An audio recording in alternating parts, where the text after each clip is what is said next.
எல்லாருக்கும் வந்து நான் சஜஸ்ட் பண்ணுவேன், இந்த மூவி பாருங்கள் நல்லா இருக்குது, தியேட்டரில் நல்லா இருக்குது, ஓடிடியில் நல்லா இருக்குது, ஸோ அப்படின்னு சொல்லிட்டு நான் சஜஸ்ட் எல்லாருக்கும் மூவி பண்ணுவேன். பட் எனக்கு ஒருத்தங்க சஜஸ்ட் பண்ணாங்க, யாருன்னு பார்த்தீங்கன்னா எங்கள் டயாலிசிஸ் பேஷண்ட் ஒருத்தங்க இந்த மூவி பார்த்துருக்காங்க, பார்த்துட்டு ஓடிடியில் வந்துருக்கு. ஸோ பார்த்துட்டு தம்பி நீயும் பாருப்பா அப்படிங்கிற மாதிரி சொன்னாங்க. சரிம்மா என்ன கான்செப்ட்மா கேட்டால் இல்லை நீ படம் பாரு அப்படின்னாங்க. ஸோ அதுக்கப்புறம் நான் நேற்று நைட்டு தான் டவுன்லோட் பண்ணிவிட்டு மார்னிங் தான் பார்த்தேன். ஸோ அந்த படம் பேர் தான் பார்த்தீங்கன்னா மை லார்ட். ஸோ இந்த படத்தில் என்னடா கான்செப்ட் யாரா நடிச்சிருக்கா அப்படின்னு பார்த்தீங்கன்னா நம்ம சசிகுமார் நடிச்சிருக்காங்க, அண்ட் 3BHKல ஒரு ஹீரோயின் வருவாங்க, அவங்க நடிச்சிருக்காங்க. ஸோ இந்த படத்தை நம்ம தள்ளி வச்சுருவோம், ஏன்னா படம் நல்லா இருக்குது. பட் தேட்டரிக்கலாக ஓரளவுக்கு போச்சு, பட் பாக்ஸ் ஆஃபீஸில் ஒன்றும் இல்லை அந்த மாதிரி ஏன்னா அந்த மாதிரி கூட ரிலீஸில் வேறு சம்திங் படம்லாம் வந்தது போல். ஸோ அதனால் இந்த படத்தை பெருசாக கவனிக்கலை. ஸோ நம்ம அந்த மூவியை தள்ளி வச்சுட்டு கான்செப்ட்டுக்கு வந்தோம், அந்த படத்தில் என்ன சொல்ல வந்திருக்காங்க, ஸோ என்ன நம்ம ரியல் லைஃப்பில் நடக்குது அப்படிங்கிறத நம்ம முதல்ல பார்ப்போம். ஸோ என்னன்னா, ஒரு ஏழை மக்கள், ஏழைன்றத சாதாரண மக்களுங்க, ஒரு ரேஷன் கார்டு வாங்குறது வந்து எவ்வளோ பெரிய விஷயம் அப்படிங்கிறது நான் கேள்விப்பட்டிருக்கேன். பட் நான் இந்த மூவி பார்க்கும்போது தெரியுது, ஒரு சாதாரண ரேஷன் கார்டு வாங்குறதுக்கு எவ்வளோ கஷ்டமாக இருக்குது. அந்த ரேஷன் கார்டு எவ்வளோ சந்தோஷம். இப்போல்லாம் பார்த்தா நான் கிரெடிட் கார்டு வாங்கிட்டேன், ஃபோன் வாங்கிட்டேன், அது வாங்கிட்டேன், இது வாங்கிட்டேன் சந்தோஷப்படுறவங்க ஒரு ரேஷன் கார்டுக்கு சந்தோஷப்பட்டு பார்த்துருக்கீங்களா? நான் அந்த மூவி பார்க்கும்போது தெரிஞ்சுது எனக்கு. ஸோ அந்த மாதிரி ஒரு சின்ன சின்ன விஷயங்கள் ஒரு சாதாரண ஏழை மக்களுக்கு அவங்க எதில் அவங்களுடைய சந்தோஷங்கள் இருக்குது பாருங்களேன். ஸோ இதில் என்னென்னா, அவங்க ஒய்ஃபுக்கு உடம்பு சரியில்லை, அதை ட்ரீட்மெண்ட் பண்ணுறதுக்காக கவர்மெண்ட் ஹாஸ்பிட்டல் போகிறாங்க, ஒரு சீன் காமிச்சாங்க. ஸோ ஓபி சீட் போட சொல்கிறாங்க. ஓபி சீட் போடும்போது லைனில் நிற்க சொல்கிறாங்க. பார்த்தா இங்கேருந்து லாஸ்ட் வரைக்கும் லைன் இருக்குது. சரி என்னடா இது தள்ளிட்டு போகலாமே, அவங்கள ஒய்ஃப்க்கு அர்ஜென்ட் ஆச்சு அப்படின்னு நம்ம பார்த்தோம். அப்படின்னா சடனாக ஒரு காலில் ஒரு ஷார்ட் காமிச்சாங்க. பார்த்தா எல்லாரும் காலிலும் தெரியுற மாதிரி ஷார்ட் காமிச்சாங்க. அதில் பார்த்தா எல்லாருக்கும் பார்த்தீங்கன்னா ஏதோ ஒரு ப்ராப்ளம் இருக்குது. ஒருத்தர் காலில் கட்டு போட்டுருக்கிறதா இருக்கட்டும், சம் காலில் பேர்டனாக இருக்கிறதாகட்டும், இந்த குச்சி வச்சு ஊன்ட்டு போகிறவங்க. ஸோ இதெல்லாம் பார்க்கும்போது என்னென்னா, நம்ம மட்டும் கஷ்டம் இல்லை, இந்த கவர்மெண்ட் ஹாஸ்பிட்டலில் வரவங்களுக்கு எல்லாருமே அங்கே கஷ்டப்படுறவங்க தான் வந்திருக்காங்க. காசு இல்லாதவங்க, ட்ரீட்மெண்ட் பார்க்க முடியாதவங்க தான் கவர்மெண்ட் ஹாஸ்பிட்டல் வந்திருக்காங்க.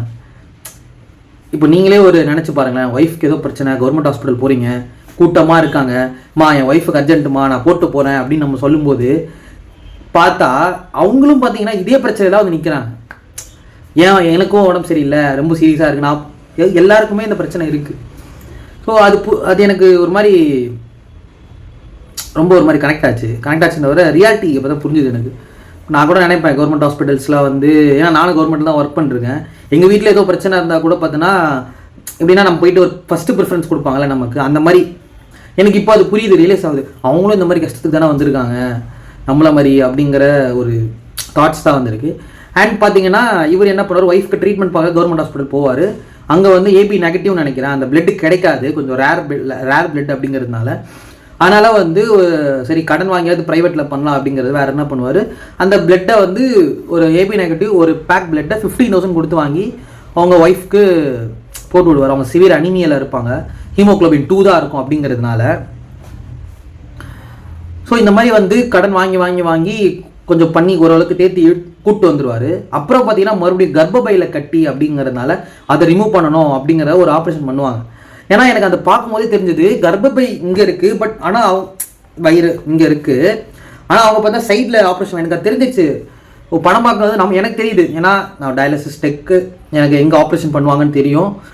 ஸோ அதனால் வந்து என்னடா சைடில் ஆப்ரேஷன் பண்ணுறாங்க நான் யோசித்தேன். ஓகே, இந்த இடத்துல தான் வந்து அவங்க வந்து கிட்னி வந்து திருடி இருக்காங்க அப்படிங்கிற மாதிரி எனக்கு புரிஞ்சுது.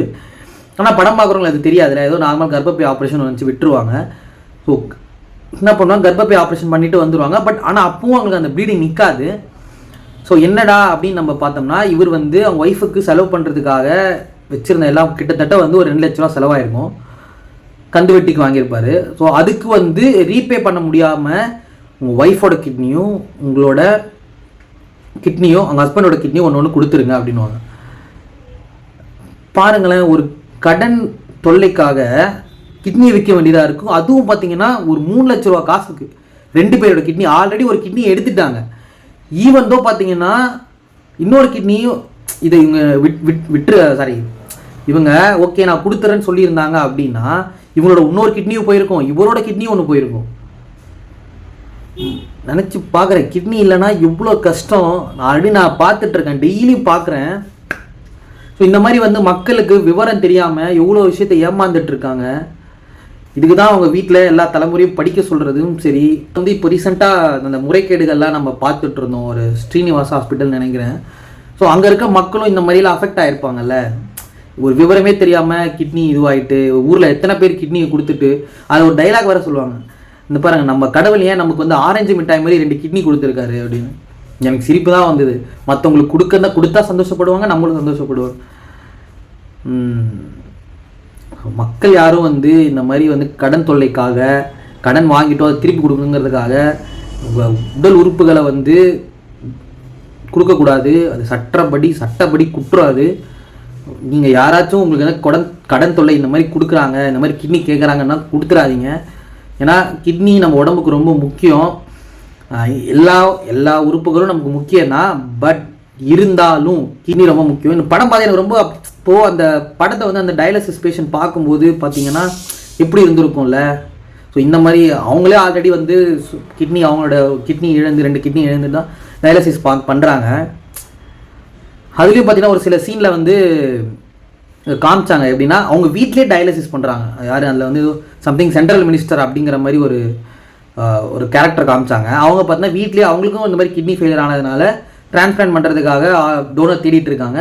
ஸோ அது இவருக்கு வந்து ரேர் பிளட் குரூப் இருக்கிறதுனால ஸோ அவங்க பையன் அவங்க பொண்ணு கொடுக்கணும், ஆனால் அவங்க 2 பேரும் கொடுக்க விருப்பம் இல்லாததுனால ஸோ இவங்க தேடிட்டு இருப்பாங்க. ஸோ அதில் சொல்கிறேன் பார்த்தா வீட்டிலே டயாலிசிஸ் பண்ணுறாங்க.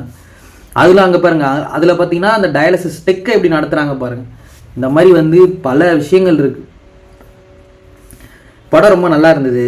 நான் இன்னைக்கு போயிட்டு அவங்ககிட்ட நான் சொல்கிறேன்மா இந்த மாதிரி இருந்தது, உங்களுக்கு நல்லா தண்ணி குடிங்க, வெயில் காலம் ஆகிடுச்சு. இப்போ என்ன சொல்கிறாங்கன்னா கிட்னியே ஹீட் ஆகுது அப்படிங்கிற மாதிரி சொல்கிறாங்க டாக்டர்ஸ். நான் கேட்டிருக்கேன், நார்மலாக வந்து நம்ம பாடி ஹீட் ஆகிறத விட கிட்னியே வந்து இப்போ ஹீட் ஆகும் இருக்கிற டெம்பரேச்சர்ஸில். அதனால் இந்த படம் சசிகுமார் நல்லா நடிச்சிருக்காங்க, அந்த ஹீரோயினும் ரொம்ப ஆப்டாக நடிச்சிருக்காங்க. ஒரு மாதிரி ரொம்ப பொருந்தி போயிருக்கு. யாராவது கிட்னி கேட்டால் கொடுத்துட போகிறீங்க, ரொம்ப முக்கியம். கிட்னி முக்கியங்க, கிட்னி முக்கியம். ஸோ பாய் ஸ்டோ ஹேட் க்ரூஸ் பார்ப்போம். இந்த மாதிரி படங்கள் வந்து ஓடாமல் இருக்கிறது கஷ்டமாக இருக்குது. இப்போ நானே அந்த ஏன்னா இது ஏதோ படத்துக்கு நான் போயிட்டு தேட்டரில் பார்க்குறேன். இந்த மாதிரி படம் வந்து சாதாரண மக்களுக்கு வந்து சேரணும்னு நான் நினைக்கிறேன். ஏன்னா இதெல்லாம் வந்து பார்க்க வேண்டிய ஃபேமிலியாக பார்க்கலாம். என்டர்டெயின்மெண்ட்டில் தெரிஞ்சுக்க வேண்டியது, இப்படிலாம் நடக்குது, இப்படிலாம் ஏமாறுறாங்க, இப்படி எல்லாமும் பண்ணுறாங்க அப்படின்னு தெரிஞ்சுக்க வேண்டிய ஒரு படம். பார்க்க முடியாமல் இப்போ மக்களுக்கே தெரியாமல் போகுது. இந்த கிரியேட்டர்ஸ், யூடியூப் கிரியேட்டர்ஸ் சரி, ரிவ்யூஸும் சரி, இந்த மாதிரி படத்தை ப்ரமோட் பண்ணுங்க. என்ன ஆக போகுது இந்த மாதிரி படம் பார்க்கறதுனால? பட்ஜெட் கம்மியா இல்லை இதெல்லாம் தெரிஞ்ச கதை தானே, பார்க்கட்டுமே. ஏதோ கதை, கன்றாவியான கதைலாம் வருது, நல்லா இல்லாத கதைலாம் வருது. அதை பார்க்குறதுக்கு இந்த படம் ரொம்ப நல்லாவே இருந்தது. அண்ட் சசிகுமார் அண்ணன் அவர் நேச்சராகவே ஹெல்ப் பண்ணுற இதில் ரொம்ப பண்ணுவார்ல. ஸோ இதுலேயும் அந்த மாதிரி பண்ணியிருக்கிறது ரொம்ப நல்லா இருக்குது. சசிகுமார் அண்ணாலே ஹெல்ப்பு தான். ஸோ அந்த மாதிரி நல்லா பண்ணியிருக்காங்க. ஹோல் கேஸ்ட் அண்ட் குரூவே நல்லா பண்ணியிருக்காங்க. அண்ட் நம்ம ரிப்போர்ட்டராக வர அண்ணெல்லாம் வந்து பயங்கரமாக நடிப்பார். இதுலேயும் நல்லா பண்ணியிருக்காங்க. And so good. படம் பேருங்கடா மை லார்ட் படத்துக்கு நான் தேட்டரில் பார்க்கல, மிஸ் பண்ணிட்டேன், ஐம் சாரி. பட் இருந்தாலும் இந்த மாதிரி படம் அப்பப்போ எடுக்கணும் அப்படிங்கிறத நான் நினைக்கிறேன். கிட்னி முறையீடு பண்ணாதீங்க, உடந்தையாகவும் இருக்காதீங்க. பாய்.